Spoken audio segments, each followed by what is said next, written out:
Jeuel Bautista, que nos trae un tema también, al igual que el tema del doctor Moisés, muy poderoso para el beneficio de cada uno de ustedes. Doctor Jeuel, está por ahí. Adelante, doctor. Bien, buenas noches formalmente a todos. Gracias por la invitación. Realmente estoy más que complacido de haber conocido al doctor Moisés. Ha hecho una exposición excelente. Voy a compartir mi pantalla. Déjeme ver donde dice aquí está. Y comparto esta pantalla ¿Pueden ver la pantalla ahí? Sí, se ve. Ok. Estrés oxidativo y desintoxicación celular es el tema que vamos a tratar esta noche. En muchos aspectos voy a coincidir con la charla anterior. Lo bueno de eso es que me ayuda entonces a reducir el tiempo, porque lo ya dicho no es necesario repetirlo. En algunos casos vamos a llover sobre mojado porque también aprendemos por repetición. Importancia de la riboceína como terapia en los pacientes que presentan enfermedades asociadas al estrés oxidativo que necesitan ser desintoxicados. Cuando hablamos de estrés oxidativo, también lo conocemos como envejecimiento celular. A nivel biológico y a nivel fisiológico, la oxidación celular es el proceso de alimentación y desgaste de nuestras células. Eso es importante porque muchas veces la gente se escucha hablar de radicales libres, oye hablar de oxidación y piensa que en ese proceso todo es malo. No, el proceso de óxido-reducción es parte del proceso vital. Sin la oxidación no hay nutrición, no hay alimentación. De hecho, la oxidación es ese procedimiento mediante el cual nuestro cuerpo se alimenta, el oxígeno, que es el nutriente principal de nuestro organismo. Vamos a hablar de oxidación celular, bueno, que es la respuesta al estrés oxidativo o al daño en el material genético. Las células pierden de forma irreversible la capacidad de dividirse y cuando las células comienzan a perder su capacidad de dividirse, comenzamos a envejecer. Y anoten este dato en su mente porque más adelante lo vamos a usar. Comenzamos a envejecer cuando nuestras células comienzan a perder su capacidad de dividirse. Este proceso, conocido como senescencia celular, o sea, envejecimiento celular, contribuye al envejecimiento, así como a la aparición de enfermedades asociadas con la edad. Seguimos hablando de envejecimiento celular. Nuestro principal combustible es el oxígeno y el segundo combustible más importante de nuestro cuerpo es el azúcar. Primero oxígeno, luego azúcar. Son los dos combustibles indispensables para la vida en la forma en que nosotros la conocemos. Sin él, nuestras células son incapaces de sobrevivir. Pero este oxígeno que consumimos no solamente nos alimenta, no solamente nos produce energía. Este oxígeno, a la misma vez que nos alimenta, también oxida las células que va alimentando. Y nuestras células van envejeciendo porque el proceso de alimentación representa también un proceso de oxidación. Se van produciendo radicales libres. El doctor habló abundante de los radicales libres. Más adelante voy a ampliar un poquito en el concepto que quiero enfocar hoy, pero creo que hemos hablado bastante de radicales libres esta noche. Estos radicales libres se forman de manera habitual en el cuerpo al metabolizar el oxígeno. Así que a la vez de alimentar nuestras células, el oxígeno también nos oxida.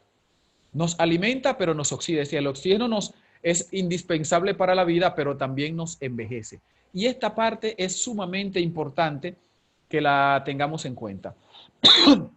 Hay algunas especies, cuando hablamos de especies, estamos hablando de sustancias químicas que son reactivas al oxígeno. Sustancias que son reactivas al oxígeno y es importante que la tengamos en cuenta. Estos diversos agentes oxidantes son generados intencionalmente o como subproducto. En general, estos oxidantes son de tipo las especies reactivas al oxígeno, las especies reactivas al nitrógeno. Dos sustancias indispensables para la vida, oxígeno y nitrógeno, pero también son los dos oxidantes más poderosos que nosotros tenemos, o básicamente los dos que se encargan de la oxidación. Ambos tipos tienen funciones biológicas esenciales para el desarrollo normal de una célula. O sea que la oxidación no es mala en sí misma. El problema está cuando nuestro cuerpo pierde la capacidad de eliminar sustancias oxidadas o de desoxidarlas, que son los dos procesos que nosotros tenemos que cumplir, que nuestra biología tiene que cumplir. ¿Qué es oxidación? Para que exista una reacción de reducción-oxidación, conocida como efecto redox o acción redox, el sistema debe haber un elemento que ceda electrones y otro que los capte. Debe haber algo que cede un electrón y debe haber otra sustancia que capta el electrón. Ahora bien, el agente oxidante, el que ejecuta la acción de oxidación, es aquel elemento químico que tiende a captar esos electrones, quedando con un estado de oxidación inferior al que tenía. Es decir, él mismo ahora él se oxida, pero él se reduce a la vez. La oxidación, las especies reactivas al oxígeno, el doctor lo mencionó varias veces, las sustancias ROS, esas son las siglas en inglés. Yo soy pésimo con el inglés, así que no voy a intentar pronunciarlo, pero esas siglas ROS son las siglas en inglés de las especies reactivas al oxígeno. Son los iones de oxígeno, de radicales libres y iones de peróxido, tanto inorgánicos como orgánicos. La mayoría de los radicales de interés biológico derivan del oxígeno o del nitrógeno. A esto lo conocemos habitualmente como ROS o especies reactivas al oxígeno. Vamos a mencionar básicamente estas dos porque hay una cadena bastante larga de sustancias que son reactivas al oxígeno y que nosotros pudiéramos mencionar, pero queremos dejar un espacio para que los demás que están conectados con esta reunión puedan hacer su pregunta. Bueno, la mayoría de los radicales libres de interés biológico derivan del oxígeno o del nitrógeno. Eso ya se lo dijimos. ¿Qué es la reducción?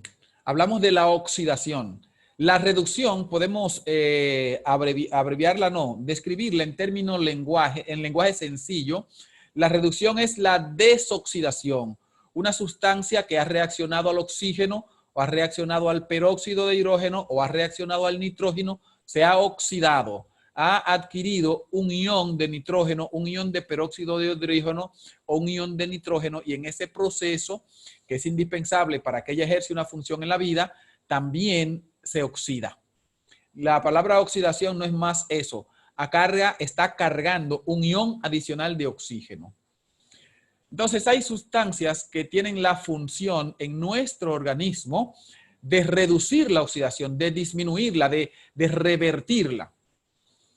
El agente reductor es aquel elemento químico que suministra electrones de su estructura química al medio, aumentando su estado de oxidación. Es decir, el antioxidante va a aquel medio que está oxidado, atrapa el ion de oxígeno que estaba oxidando nuestra célula, oxidando una molécula proteica, pero a su vez el mismo antioxidante ahora carga con el ion, por lo tanto el antioxidante se va oxidando.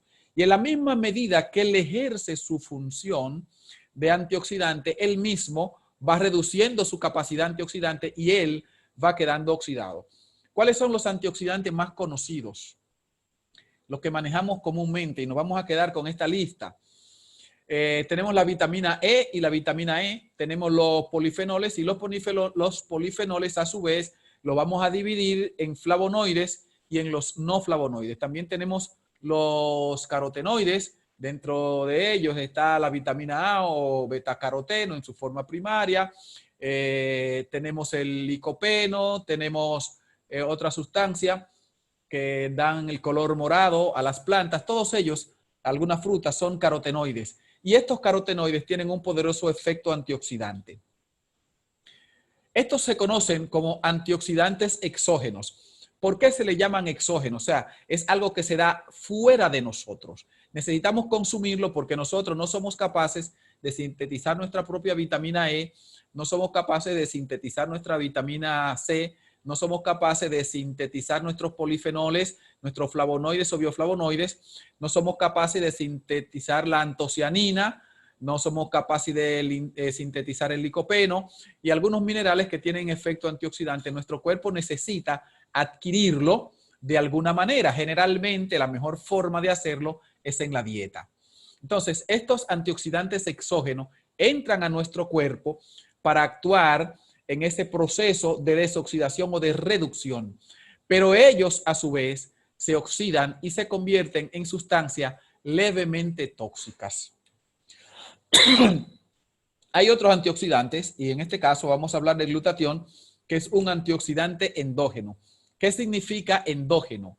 Endógeno significa que lo producimos dentro de nuestras células, no viene de afuera.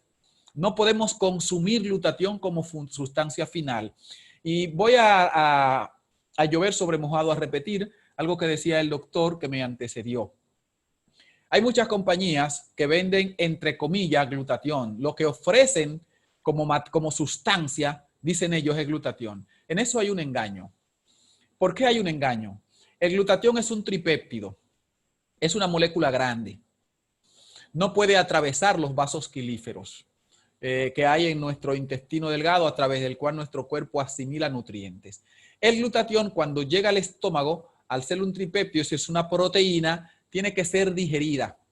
Al ser digerida, nuestro cuerpo la desintegra, la descompone en los elementos que lo forman: lisina, cisteína y ácido glutámico. Entonces, lo que nuestro cuerpo asimila es, por un lado, ácido glutámico, por un lado, cisteína, por el otro, lisina.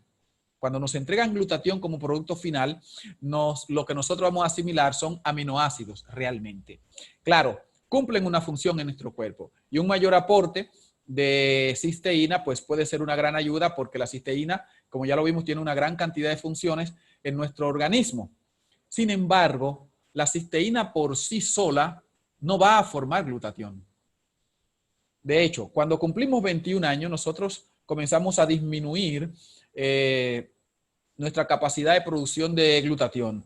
Nuestras células comienzan ahora a presentarse daño a nivel de los receptores celulares, y de ahí en adelante, entre los 20 y los 21 años y hasta que 10 años más adelante, que estaremos ya de 30 a 31, perdemos una capacidad de asimilar cisteína, por lo tanto de producir glutatión, entre un 12 y un 15% por cada decenio, por cada 10 años. El doctor nos dio anualizado un 1.2% por año aproximadamente.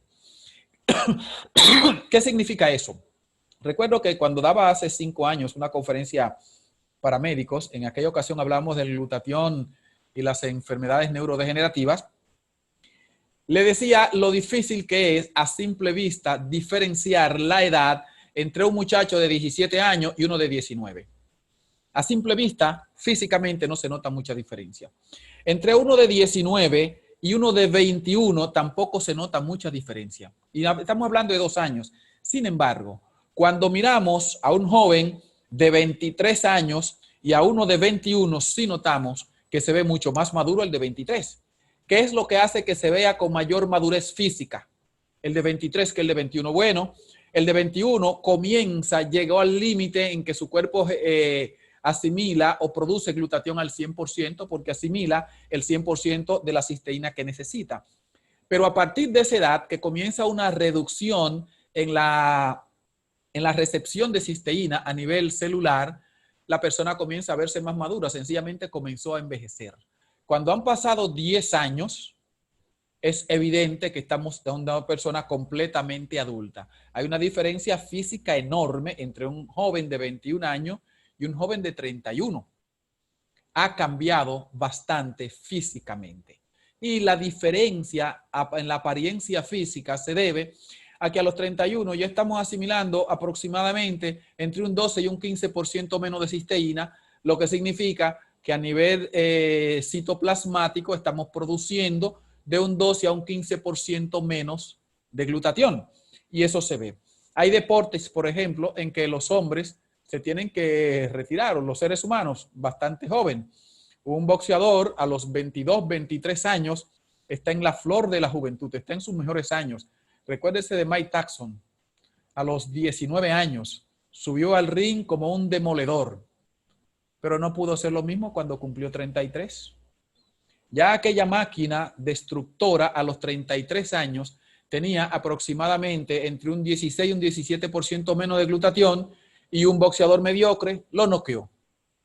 No era la misma persona. Físicamente, bioquímicamente, no era el mismo ser humano, porque esos procesos intracelulares ya no se estaban dando con la misma eficiencia. La síntesis del glutatión se da dentro de nuestra célula y dijimos que hay 3 sustancias básicas: glicina, cisteína y ácido glutámico. El problema lo presentamos con el receptor o con los receptores celulares de la cisteína. Y esto es importante. Cuando los receptores celulares de cisteína comienzan a dañarse, es cuando nuestro cuerpo comienza, entonces inicia ese proceso de que hay menos recepción a nivel celular de la cisteína. Al haber menos aporte intracelular de cisteína, hay menos producción de glutatión. Todas nuestras células producen glutatión. De hecho, nosotros, como seres vivos, somos una enorme planta productora de glutatión. Ahora, esa reducción de glutatión va a tener algunos efectos en nuestro organismo. Primero, cuando reducimos nuestra capacidad de producir glutatión, también se reduce nuestra capacidad de utilizar los antioxidantes exógenos. Es decir, el glutatión tiene la responsabilidad de desoxidar la vitamina C para que ésta reinicie de nuevo su ciclo como antioxidante. El glutatión debe desoxidar la vitamina E para que ésta, después de oxidada, renueve su ciclo de utilización de vitamina E. A cambio, cuando nuestro cuerpo está produciendo menos glutatión, entonces nuestras necesidades de vitamina C aumentan y aún así recibir el beneficio de esa vitamina C disminuye en la misma proporción que disminuye la producción de glutatión. Quiero dar para atrás en esta presentación y aquí tenemos los antioxidantes exógenos. Vitamina E, vitamina C, polifenoles, y los polifenoles están divididos en flavonoides y no flavonoides. Los carotenos, la vitamina A, que es un excelente antioxidante, la antocianina, el licopeno, entre otros. Todos ellos necesitan asistencia de glutatión para ser 100% eficiente. Además de todos los beneficios que obtenemos del glutatión que nos mostró el doctor en su charla anterior, ahora tenemos que dicen, tienes que comer mucha vitamina A, muchos alimentos ricos en vitamina A, muchos alimentos ricos en vitamina C. Pero si estás bajo en glutatión, el beneficio que obtienes de esas vitaminas es reducido, es mínimo.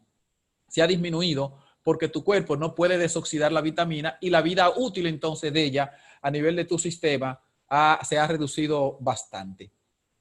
Aquí tenemos una ilustración. En esta parte aquí, para los que no son médicos, el médico no necesita prestar mucha atención a esta imagen, pero en esta parte que estoy señalando con el puntero del mouse, todo esto es el citoplasma. Allí los receptores celulares permiten que la cisteína entre. Ahora bien, ¿dónde está la magia de lo que estamos? Estos son algunos receptores celulares, ¿no? Aquí, esta parte que estamos señalando aquí son receptores celulares. ¿Cuál es el problema? Perdemos la capacidad, se disminuye nuestra capacidad de asimilar, o no de asimilar, sino de recibir glutatión intracelularmente. Cuando esa capacidad disminuye, entonces nuestra capacidad de producción de glutatión también ha disminuido y comienzan los problemas. El gran descubrimiento, y ese fue el gran desafío, cómo lograr que a las células siga entrando la misma cantidad de cisteína que entraba antes de tú cumplir 21 años. Usted tiene un niño de 2 o 3 años, 5, 7, tiene una energía enorme. Los muchachos de esa edad brincan, saltan, corren, y usted se cansa de decirle a él que se tranquilice. Y él que ha estado en movimiento no está cansado. Y usted está sentado diciéndole, estate quieto, muchacho, descansa. Y el que está cansado es usted de tanto hablar con él, porque él, que está en actividad, no se cansa. ¿A qué se debe? A la enorme cantidad de glutatión que su cuerpo está produciendo. Sin embargo, esa energía no se mantiene igual después de cierta edad. El desafío, porque ya desde 1964 aproximadamente se sabía de la importancia del glutatión para muchas enfermedades. Lo que no se tenía era un medio para ayudar al organismo a producir el glutatión. Así que la gran carrera, el gran desafío de la ciencia era quién se quedaba con el premio mayor. Quien encuentre la forma de llevar, de permitir el acceso, de facilitar el acceso de cisteína a la célula, tendrá el descubrimiento del siglo en la mano. Y eso fue lo que hizo Max International. Lo que creó Max International fue una molécula nueva que se llama riboceína. La riboceína no es más, o sea, lo genial de la riboceína, perdón, no es que sea complejo el proceso de producirla. Lo que fue complejo fue el proceso mental para llegar a esa conclusión, que al final es una conclusión sencilla. Lo complejo fue todo lo que había que entender para concluir en eso. Hay un receptor celular que nunca se daña, que es el receptor de la ribosa. La ribosa, que es un azúcar de 5 carbono, una pentosa, los receptores celulares de ribosa nunca se dañan. Se pueden dañar los receptores de algunas proteínas, se pueden dañar los receptores de algunos minerales, pero los receptores ribosa están funcionando mientras nosotros estamos vivos. La idea fue ahora, ¿cómo logramos que nuestra célula permita el paso de cisteína a través de un receptor celular de ribosa? Lo que se hizo en el laboratorio fue encapsular la cisteína, envolver la cisteína en ribosa. Y esto permite ahora que a la célula entre mayor cantidad de cisteína porque el receptor de ribosa está saludable, está fuerte, está trabajando, lleva dentro una molécula de cisteína. Al llegar al citoplasma, el cuerpo comienza a utilizar la ribosa como estructura del ARN, que es ácido ribo de ribosa nucleico o ácido desóxido ribonucleico. O sea, esos ácidos dependen de la ribosa, es azúcar que no es dulce, azúcar de 5 carbono. Ahora, este azúcar sirve de transporte, de medio de acarreo, para llevar hacia el corazón, hacia el centro de la célula, hacia el citoplasma, la cisteína. Comienza allí a utilizarse la ribosa para formar material genético de buena calidad. Se libera la cisteína y entonces ahora la célula tiene la cisteína suficiente para producir el glutatión. El glutatión va a cumplir una función intracelular y dentro de ellos está la producción de adenosintrifosfato, la producción de ATP. Hay una, no vi aquí, tenía una imagen relacionada con el ATP, no la veo. Bueno, se perdió esa. Va a aumentar la producción de ATP. Cuando aumenta la producción de ATP, adenosintrifosfato, los niveles de energía suben increíblemente. Permítanme hacer un breve relato y quiero hablar de mi vida. Los que me conocen ya en este grupo saben, hace 5 años, en el 2015, presenté un episodio catastrófico. Me dio gripe, coronavirus H5N7. Una gripe que le da a todo el mundo. En República Dominicana, igual que en el resto del mundo, es endémica. Todos los dominicanos presentamos un episodio de gripe cada 2 años y medio o 3. Pero en esa ocasión no me recuperé. Lo que debe pasar normal, cada 5 o 6 días uno se recupera solamente bebiendo agua y muchas frutas. Cada día estaba peor. Cuando me llevaron de emergencia a la clínica, había todo un desastre. El corazón había aumentado de tamaño, el ventrículo izquierdo estaba inflamado, la vena... tenía una vena obstruida, la vena aorta obstruida, había otro problema, había un elongamiento del callado aórtico, había obstrucción a nivel de la arteria pulmonar y los médicos que me ven dicen no hay condiciones para sobrevivir. O sea, ¿cómo puede vivir? Si el flujo de sangre del corazón hacia el pulmón está obstruido, el pulmón debe recibir esa sangre, oxigenarla y devolverla al corazón como sangre oxigenada para salir a nutrir el cuerpo. Pero ni la recibe el pulmón y además la salida del pulmón al corazón también está obstruida. No hay condiciones para sobrevivir. Esa fue la conclusión de 11 especialistas que me vieron. Entonces mi esposa, asustada, llamó a Manuel. Yo siempre digo, Manuel no es médico, pero es muy intuitivo. Manuel se apareció en mi casa a las 7 de la mañana. En invierno, eso es de madrugada todavía. O sea, aquí en invierno, a las 7 de la mañana, no ha salido el sol, está oscuro. Alguien toca la puerta, no ha salido el sol. ¿A quién se le ocurre venir a visitar a un enfermo a esta hora? Bueno, pues cuando mi esposa abre la puerta, ahí está Manuel con una batería de productos Max. Cuando los tengo en la mano, no existe un protocolo para tratar a un paciente así. Y digo, ¿cómo me lo voy a tomar? No hay nadie a quien preguntarle. Así que en medio de mi enfermedad yo decidí estudiar. me levantaba en la mañana. Como no podía estar mucho tiempo acostado por el problema pulmonar que me obligaba a estar sentado, aproveché y me sentaba frente a la computadora y comencé a buscar investigaciones sobre el glutatión, a ver cómo iba a tomarme esto. Y fui encontrando mucha información. Estudios hechos en España, estudios hechos en Japón, estudios hechos en Rusia. Y entonces ahí definimos un protocolo que hemos utilizado en República Dominicana, muchos médicos, y ha sido muy exitoso. Los primeros 10 días comenzamos con dosis masivas de riboceína. Del Max One, que normalmente se recomiendan 2 al día, me estaba tomando 6. Del Celgevity, que se recomiendan 4 al día, me estaba tomando 12. De la ATP, Max ATP, me tomaba 2 sobres al día. Y del Max Infuse me tomaba solo un sobre, por el problema de la sobredosis de vitamina. El asunto es que a los 10 días, estamos hablando de un moribundo que acaba de salir de cuidado intensivo. 10 días después me sentía con unos niveles de energía tan extraordinarios que entonces ahora estaba en el extremo opuesto. No podía estar quieto, tenía que moverme. Y compré unas guantillas, era boxeador en la infancia, practicaba artes marciales y boxeo, y me fui a un gimnasio. Y me paré frente a la bolsa, no sé cómo le dicen, aquí le dicen samba, el pushing bar, bueno, y comencé a golpear con toda energía durante 1 hora y media sin sentir cansancio. Llegué a mi casa, me bañé y seguía con los mismos niveles de energía. Todos los síntomas habían desaparecido. La enfermedad aún estaba allí, pero ya no me estaba muriendo. ¿Qué fue lo que sucedió?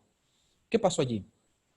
Al llegar una enorme dosis de cisteína a las células comenzaron a hacer su función. Grandes cantidades de glutatión fueron liberadas.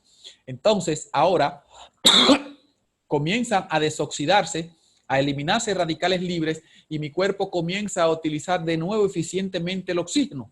Me lleno de energía y comienzo a recuperarme.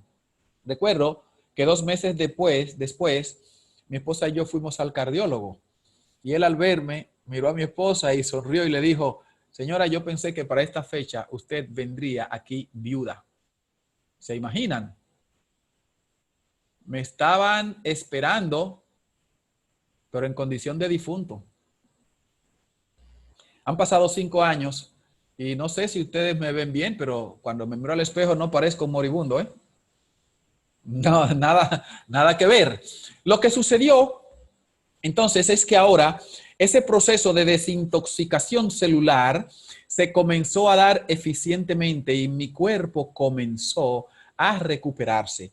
Recuerdo cuando el neumólogo dijo: para esa enfermedad no hay tratamiento. No hay tratamiento para el secuestro pulmonar. Es una condición de nacimiento, es un problema congénito. Sin embargo, este problema sí se pudo resolver. No la deformación, sino el daño que produce la deformación, la debilidad que produce la deformación. Y entonces, al desoxidar todas las células de mi cuerpo, el daño fue mínimo. Un problema que estaba presentando es que el pulmón izquierdo, por su problema de tener un secuestro, que es una malformación congénita, el pulmón izquierdo está conectado independiente de las vías respiratorias. No está conectado con la vena aorta por encima del corazón, cerca del callado aórtico, sino que está conectado en un segmento por debajo del corazón por una conexión independiente. Tiene una arteria pulmonar independiente y lo que hace allí es daño. Y estaba presentando una infección pulmonar que no remitía con nada. Ningún medicamento lograba mejorar eso. Sin embargo, cuando comencé a tomar riboceína, que aumentó los niveles de glutatión, entonces los antibióticos fueron eficientes y pudo corregirse el problema. Y esa tos convulsa, esta tos convulsiva que me daba, que hasta que no me daba un síncope, me iba al suelo, no se detenía. Todo aquello se detuvo gracias a que mi cuerpo logró producir los niveles de glutatión necesarios para desintoxicar todas las células. Y gracias a eso vivo todavía. ¿Qué les quiero decir? ¿A dónde llegamos con esta parte? Aquí estamos. Ok. ¿Cuál es el asunto entonces? ¿Cuál es qué es lo que nos queda de todo esto? Con frecuencia tenemos pacientes que están en condiciones graves. Recuerdo que nos llegó un amigo con bueno, él vino a tomar porque alguien lo refirió para una terapia de limpieza intestinal. En el proceso me doy cuenta, en un examen físico, que tiene probablemente un tumor en el colon. Cuando lo mandamos a hacer el estudio, resulta que tiene un cáncer de colon y que había una obstrucción, necesitaba una cirugía de emergencia. Cuando él me llama, lamentablemente yo estaba en Santo Domingo, no estaba en Santiago, yo estaba allá, pero le dije, ok, sin susto, sin miedo. Lo habían puesto para operarlo en las siguientes 24 horas. Le digo, manda a comprarse el Hevity y comienza a tomarse 12 pastillas al día, 4 en la mañana, 4 al mediodía, 4 en la noche. Todavía el cirujano que lo operó se asombra de cómo este hombre pudo pasar por ese proceso luego de la quimioterapia sin siquiera suspender la visita a su trabajo. O sea, él iba a la quimio y salía normal. De ahí a su trabajo, a cumplir con sus responsabilidades y luego a su casa, hasta la próxima quimio. Y el médico decía, pero por Dios, ¿cómo puede haber una persona así? Entonces le dijo, no es que hay una persona así, es que mi cuerpo está recibiendo dosis enorme de glutatión a través del producto que estoy tomando y por eso ha pasado. Tiempo después tuvimos la oportunidad de conversar con ese doctor y sobre este asunto. Finalmente, para dar tiempo para las preguntas, porque creo que ya nos hemos pasado de la hora y media que correspondía a esta reunión, cuando hablamos de desintoxicación celular, la palabra mágica debe ser glutatión. Cuando hablamos de glutatión, la verdadera magia está en la riboceína, que es la que permite llevar a la célula, adentro de la célula, al interior de la célula, la cisteína para que ésta produzca el glutatión necesario. Con esta parte concluyo. Agradezco a todos por su paciencia, por su audiencia, a los 160 asistentes a esta reunión y sobre todo a los organizadores por la oportunidad que nos han dado de compartir con la audiencia.